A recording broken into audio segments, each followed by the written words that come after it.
बता दूं कि जिस तरीके से एनडीएमसी सोसाइटी के चुनाव को लेकर कई दिनों से आपस में आरोप प्रत्यारोप का दौर चल रहा था। एनडीएमसी सोसाइटी के दफ्तर से लेकर के रजिस्ट्रार दफ्तर तक जिस तरीके से लोगों का प्रदर्शन देखा गया, एक दूसरे पे आरोप प्रत्यारोप तो लगा, लेकिन जो चुनावी योजना थी, जो चुनावी एजेंडा था, जिस पे एनडीएमसी सोसाइटी के 9 मेंबरान ने समर्थन करके जो टाइम दिए थे, उसी राइट टाइम पर ही नामांकन हुआ लोगों का। आज लोग नामांकन भी कर चुके हैं। आने वाली 17 जनवरी को चुनाव भी होना तय है। जिस तरीके से श्रीकांत कश्यप, अजय शर्मा, विशाल शर्मा की पूरी टीम एक साथ खड़ी हुई है, आप देख सकते हैं। और तमाम लोग, तमाम वो समर्थक हैं जो आज यहाँ मौजूद हैं, आप उनको दिखा भी सकते हैं। सब लोगों को ये उम्मीद है कि लगातार 15 वर्षों से जो एनडीएमसी में इन्होंने काम किया है, एनडीएमसी की सोसाइटी में जो काम किया है, हर मतदाताओं का और हर वर्करों के साथ जो इनका प्यार मोहब्बत रहा है, इनका कहना है कि उसका फल हमें अवश्य मिलेगा। ये तो आने वाला 17 जनवरी ही बताएगा कि किसके सर पर होगा ताज।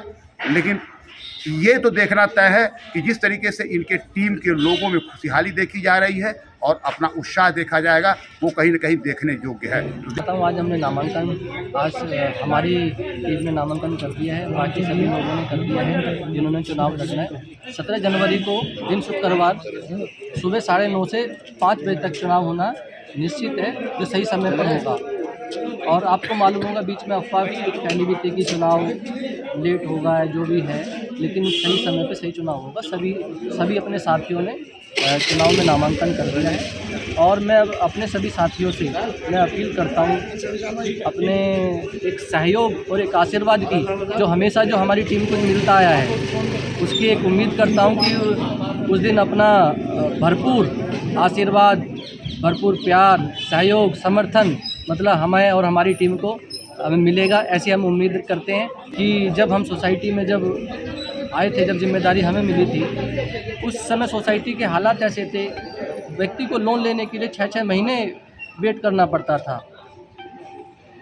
चाहे लोन का फार्म हो, चाहे वेलफेयर का फार्म हो, चाहे डेथ केसेस का हो, चाहे रिजाइन का फार्म हो, उस पेंडेंसी को हमने आज जीरो कर दिया, बिल्कुल नील कर दिया है। जो व्यक्ति जब आएगा, जिस हालत में आएगा, हम उसे उसकी सहायता करते हैं, मदद करते हैं, लोन देते हैं और उसका समस्या का समाधान करते हैं। मैं अपने सभी साथियों, सामने वाले चुनाव लड़ने वालों, उनसे भी मैं एक बात कहना चाहता हूँ कि बीच में काफ़ी समय से कि सोसाइटी में ऐसा होता है, वैसा होता है, ये सब चीज़ें कहनी और ये चीज़ें शोभा नहीं देती हैं। मैं अपने भी उन साथियों को बात करता हूँ, उन साथियों से ये अपील करता हूँ और ये उम्मीद करता हूँ कि वो सोसाइटी के कर्मचारियों के वेलफेयर के लिए कोई हित में कोई ऐसी पॉलिसी हमें बताएं, ऐसी कोई योजना करें जो आज तक उन्होंने हमसे नहीं की। ऐसी कोई समाधान एक ऐसा निकालने की कोशिश करें कि भाई अब लोगों का, कर्मचारियों का हम वेलफेयर स्कीम के नाते हम किसे तो हम उन लोगों की मदद कर सकें। ये चुनाव लड़ने के लिए किसी पे आरोप लगाना, प्रत्यारोप लगाना, ये गलत बात है। आप कर्मचारियों के लिए क्या कर रहे हो, ये बहुत ज़रूरी बात है। बहुत बढ़िया, ये बहुत ज़रूरी बात है। आप किसी पे आरोप लगा के चुनाव नहीं जीत सकते, आप काम करके चुनाव जीत सकते हो, आप अपने व्यवहार से चुनाव जीत सकते हो। आपका लोगों के, कर्मचारियों के प्रति क्या व्यवहार है। ये चुनाव कोई राजनीतिक चुनाव नहीं है, यहाँ पर्सनल रिलेशन का चुनाव है। हमने जिसके साथ जो हमारी टीम क्यों जीतती आती है, हम 10 वर्षों से क्यों जीतते आ रहे हैं, हम 15 वर्षों से क्यों जीतते आ रहे हैं। हमारा काम, हमारा व्यवहार हमें चुनाव जिताता है। हम खुद पे खुद नहीं जीतते, हमें हमारा लोगों का समर्थन, सहयोग, भरपूर जो प्यार मिलता है, हम उस कारण चुनाव जीतते हैं। ये लोग बाग जिस तरह के आरोप और फालतू के अनारगल बातें करके लोगों को भड़काने की कोशिश करते हैं, इस चीज़ों को हर कर्मचारी जानता है, सभी व्यक्ति इससे वाकिफ़ हैं कि चुनाव के समय इस तरह की बातें होती हैं। और फिर यही व्यक्ति चुनाव ख़त्म होने के बाद में फिर हमारे पास आते हैं, फिर चाय पीते हैं और फिर कहते हैं कि ये तो सब चुनाव के समय चलता रहता है। तो मैं अपने सभी साथियों से, अपने सभी कर्मचारियों से ये बताना चाहता हूँ कि इनकी अनारगल बातों में ना आए।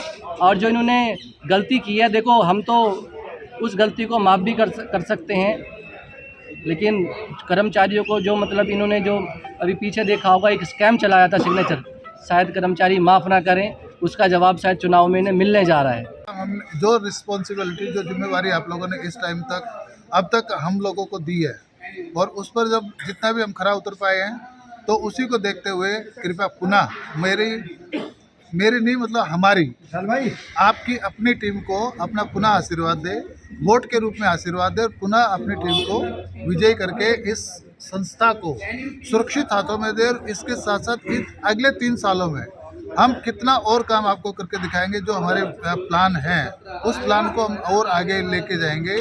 5 लाख तक का लोन, 5 से और ऊपर आगे तक का लोन, नए पालिका सहायकों को अच्छी सुविधा देना, उनका इंश्योरेंस के साथ उनको लोन की व्यवस्था कराना, साथियों अपने साथियों के वेलफेयर स्कीम्स में कुछ और बढ़ोतरी करना, ये हमारे प्लानिंग का पार्ट है। और उस प्लानिंग के पार्ट में ही हम आगे जा रहे हैं और इस विश्वास के साथ जा रहे हैं कि हमारी टीम पुनः इस इलेक्शन में जीत करके आएगी। लोगों का प्यार और आशीर्वाद पुनः हमें प्राप्त होगा। साथियों से हाथ जोड़कर निवेदन है कि 17 तारीख को शुक्रवार दिन भारी बहुमत के साथ हमारी टीम को विजयी बनाएं और अपना आशीर्वाद सब हमको दें, जिससे कि हम और कर्मचारियों का भला कर सकें। के चेक, जो भी इनकी परेशानी के चेक, मैं इस टीम के लिए सभी का बोलता हूँ, इनको आशीर्वाद दें, इनको वोट दे के दोबारा जिताएं और सभी से प्रार्थना, हाथ जोड़ के प्रार्थना करता हूँ, अपनी तरफ से भी करता हूँ कि ये टीम समय बढ़िया।